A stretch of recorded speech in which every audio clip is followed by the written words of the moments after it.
Next is operation and maintenance center.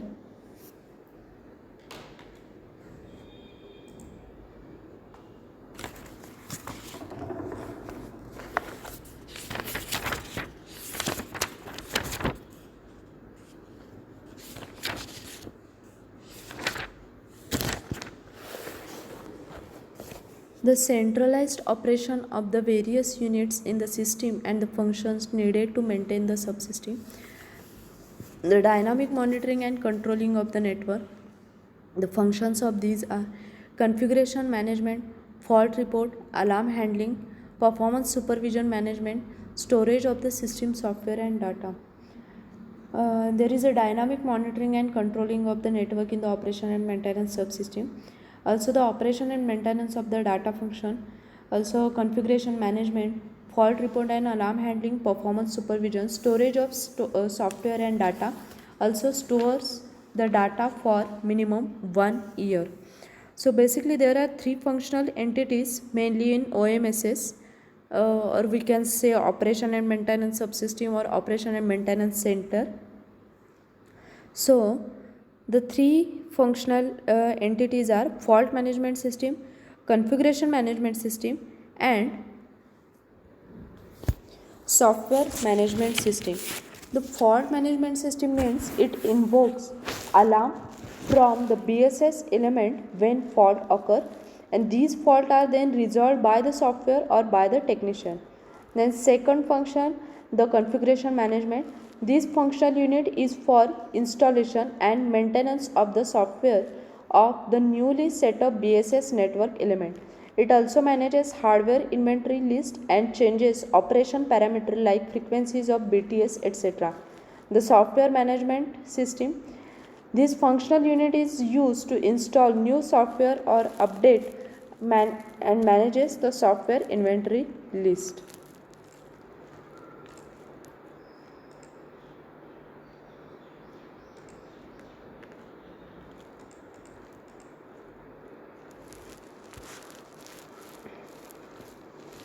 Next is the security in GSM. On the air interface, the GSM uses encryption and TMSI instead of IMSI. The SIM is provided 4 to 8 digit pin to validate the ownership of SIM. There are three algorithms are specified: A3 algorithm for authentication, A5 for encryption and A8 algorithm for generation.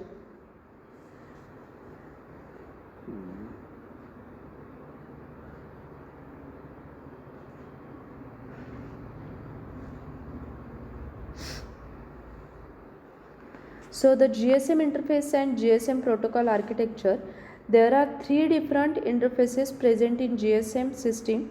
They are UM, that is interconnection between MS and BTS.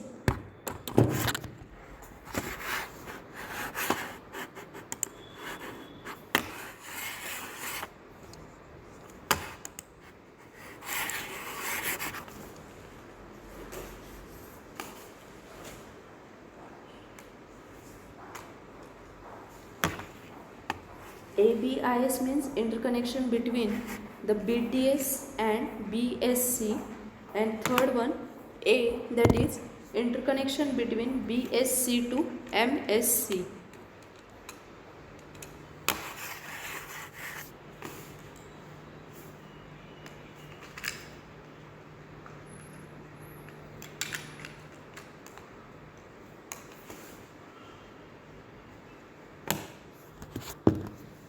So first UM interface means interconnection between the MS and BTS. In GSM network, the interconnection between the different subsystems are connected via wireless channel. The signal processing through wireless channels has to undergo various regulations and standards are set up for that. The radio interface between MS and base transceiver station is known as UM radio interface. GSM radio interface depends on TDMA, that is time division multiple access, FDD frequency division duplexing, TDMA means frequency shared among different users by dividing the time in slots. FDD means it allows the use of two different frequencies for uplink, that is from MS to BTS, and downlink, that is BTS to MS. There are three layers: physical layer, that is L1, link access protocol on D channel modified, L2 layer, and the network layer, that is L3 layer. So the physical layer, there are some functions of physical layer. That is, the first function is formation of burst in 5 different format, formation of TDMA frame by multiplexing of burst, synchronization with BTS with time and advanced technique, monitoring the quality of channel on downlink path, identification of idle channel interfacing to the data link layer, and radio resource management sublayer for traffic management, encryption and decryption of data between MS and BSS using FEC, that is forward error correction, digital modulation with the use of GMSK modulation scheme. Then second layer function is reliable data transfer between GSM network and MS, arrangement of sequencing of data frame, flow control, segmentation and reassembly of the data. The LAPD, this protocol, it has to follow frame structure as there is no buffering between the layer 1 and 2. Then layer 3 consists of three sublayers, that is radio resource management sublayer, mobility management sublayer, and call management sublayer. The first is RR, that is radio resource management sublayer. It is used for setup, maintenance and disconnection of radio channel. It can directly access the physical layer and provide reliable communication path for upper layers. Then second, mobility management sublayer, it support the function of location updating, authentication and encryption, allocation of the TMSI. It support the reliable connection to the upper layer. The third one, that is the call management. It consists of three functional entities such as call control, that is support for end-to-end call setup and management, SMS, that is the short message service, transfer and manage SMS services, and third, supplementary service, that is manages supplementary services. Then the second interface is the ABIS. It provides the interface between the BTS and MSC. There are some functions of this interface, that is radio channel management, traffic channel terrestrial channel management. It supports two different links, 64 kbps link and 16 kbps link. There are three layers which are present in this. The physical layer, that is typically uses PCM for modulation purpose. Second, LPD layer, and third, network layer, that is RR is used. RR means what? Radio resource. It is only the part of radio resource management sublayer. All the functions of RR are supported by the BTSM or BTS management. The transparent messages and non-transparent message between MS and BSC are handled by the traffic management. Transparent message means BTS analysis is not required, and non-transparent means BTS analysis is required. Then next, third one is A interface. It provides the interconnection between the BSS and MSC. The SS7 is used for communication between the MS and MSC. This interface supports identification of the channel, time slot being serviced by BSS, the messaging required within the network to enable handover, etc. to be undertaken is carried over the interface. Then interfaces used within NSS is B, C, D, E, F, G, H and I. All these types of interface. So first we will see the B interface. It means it interconnect MSC and VLR. It is purely an internal interface. It is used to access the data regarding MS located in MSC area. Then C interface, it interconnects HLR and GMSC. The MSC may be optionally forwarding billing information to the HLR after the call is completed and cleared down. Then third one, D interface, it interconnect HLR and VLR. It support the functions like exchange of data related to the location of the ME and to the management of the subscriber. Then E interface, it interconnect two MSCs. The E interface exchanges the data related to the handover between two MSCs. F interface, it interconnects MSC and EIR. The communication along these interfaces are used to confirm the status of the IMEI of the ME gaining access to the network.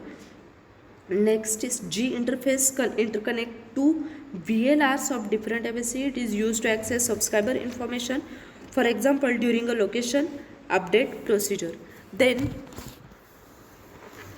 next H interface, it interconnects the MSC and SMSC, that is the SMS center, which support the SMS services. And the last is I interface, it interconnects MSC and ME, which is used for the exchange of transparent messages.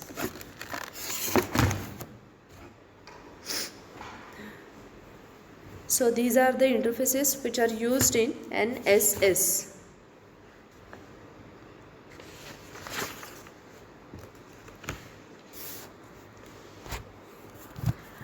Next is the characteristic of GSM standard. So it is fully digital system using 900-1800 MHz frequency band.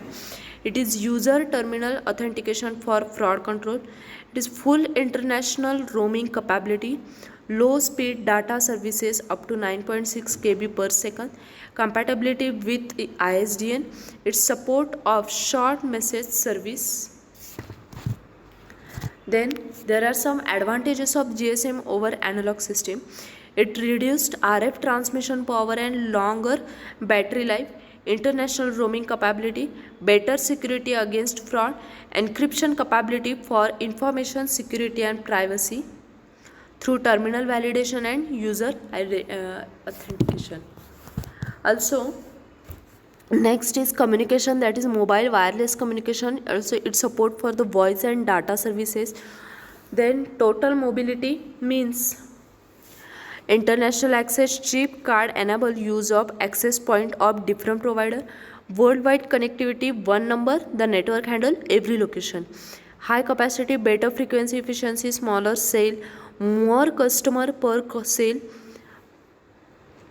high transmission quality, high audio quality and reliability for wireless uninterrupted phone call at higher speed, for example from cars and planes. There are some disadvantages of the GSM, that is dropped and missed call, less efficiency, security issues.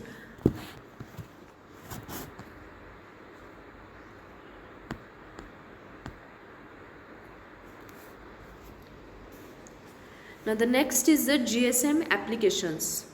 So there are variety of applications available in the GSM network. The one is the mobile telephony, GSM are telemetry system, fleet management, automatic meter reading, toll collection, remote control and fault reporting of digit set, value added services. So first is we will explain in detail the application for this. We'll consider the first application, vehicle. There are some more applications, such as one is vehicle. It shows a typical road traffic scenario. All the vehicles are equipped with the wireless devices. The network between the car and inside the car are mostly ad hoc type. When some accident happen, immediately the wireless device communicate with to the hospital, ambulance, home devices of the person, so that immediate help could be arranged. On this type of the scenario, not only GSM but also many other telecommunication system are used, like satellite link, etc. Similarly, the same can be adopted in the rail traffic or air traffic. The next is emergencies. The emergency services like ambulance can be equipped with GSM modem, so that the real-time information about the ill person or the patient can be immediately communicated with the hospital.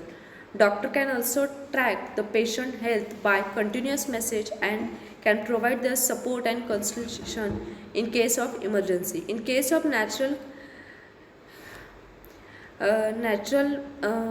problems like earthquake, wireless communication is the only means available, as it is not affected by the failure of call or cable system, but the crash of the BTS may affect the system.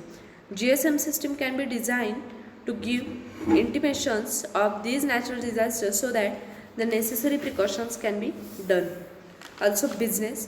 When the businessman is traveling using GSM and GPRS data service, he can access his company's database to keep the track of his routine work, employees' salary, etc.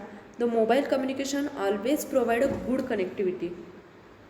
He can also get information about a current trend in the business which will help him grow.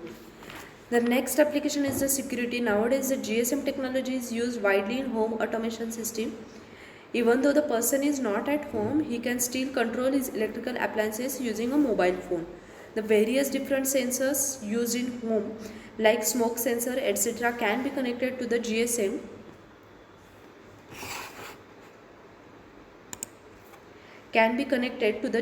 network and can be controlled using mobile. This is also known as a home automation system. The CCTV camera installed in the home, offices or bank can be connected to the mobile IP network so that security issues are resolved up to great extent. So some more applications we have already seen, that is mobile telephony, GSMR, telemetry system, automatic meter reading, toll collection, forest fire and rainfall detection system using GSM, weather monitoring using GSM, health monitoring using GSM, value added services.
Next is the future of GSM.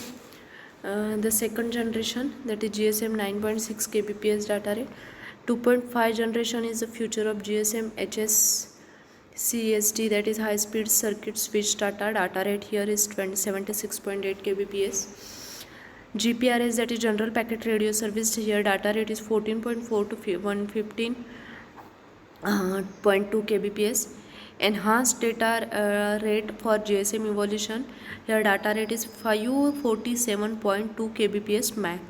Next, third generation is WCDMA, that is wire band CDMA, and here data rate is 0.348 to 2 mbps.